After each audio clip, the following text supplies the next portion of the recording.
Ayan, so problem number 5 naman po tayo. So itong problem number 5, unahan ko na kayo. Hindi ko talaga 'to alam, eh, nung lumabas ng exam ko.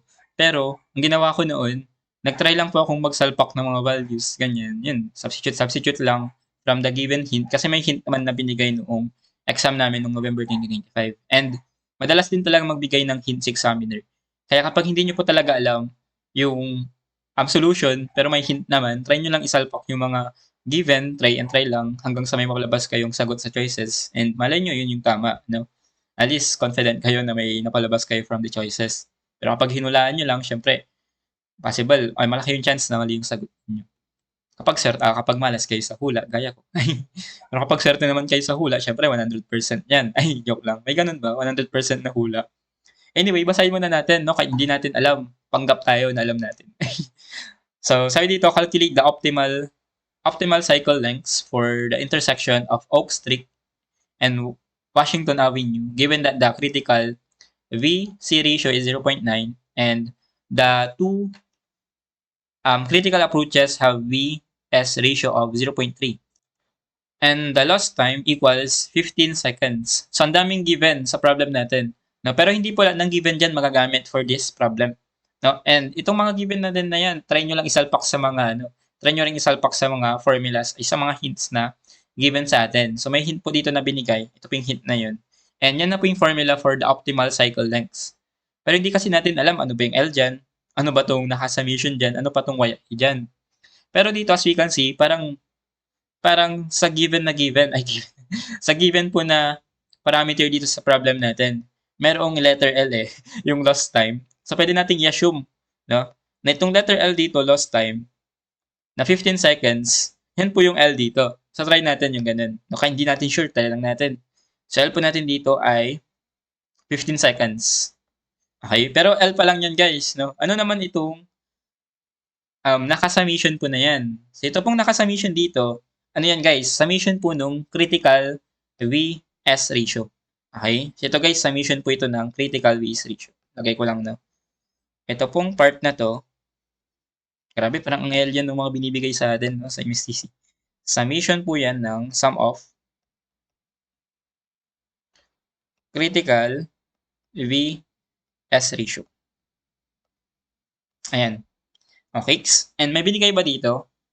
Okay, so itong yi naman guys na nakita natin dito, ay ano yan guys, critical VS ratio naman yan. Okay, so itong yi natin dito, yan po ay critical VS ratio. And I believe given yan sa problem natin. Critical VS ratio. And ito binigay po yung critical VS ratio natin, that is equivalent to ito 0.3. So 0.3 po yan. And then since summation po yan, so therefore ito pong part na to, since summation po yan, ano ba yung binigay dito? Mayroon daw tayong dalawang critical approaches. So therefore, ita-times 2 lang po natin yung 0.3. Mayroon na tayong value for this summation of critical base ratio. Okay, so therefore, dito we have summation po nung yi, equivalent po yan sa dalawang 0.3 na equal po sa 0.6. Okay, so substitute lang natin guys, no? We have here yung given formula for optimal cycle length, equal lang po yan sa 1.5 po nung L plus 5 divided by 1 minus summation po nung yi. So, substitute lang natin. We have here 1.5. L po natin 15 plus 5 divided by, ito, we have 1 minus summation po nung yi na 0.6. So, dito masasolve natin si optimal cycle length. And equivalent lang po yan sa, ano, diba to? Ayan, 1.5 times 15 plus 5 divided by 1 minus 0.6.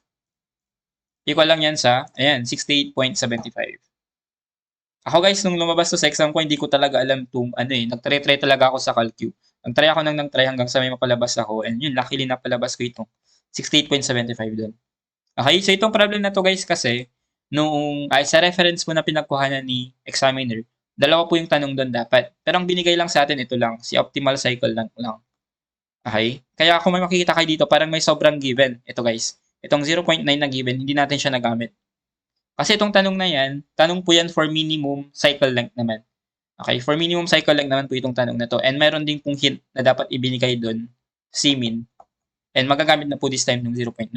Pero for optimal cycle lengths pa lang, di pa po magagamit itong 0.9 dito. So ito pa lang yung magagamit natin. Itong 0.3, tapos ito pong lost time na 15 seconds. So lang naman for problem number 5. So medyo nagpanggap tayo dito, kaya hindi natin alam talaga yung problem. Pero yun, may given naman na hint. Salpak nyo lang yung mga given na parameters sa hint po na binigay dito. And ayun, malay nyo, swertihin, may palabas. May mapalabas, diba?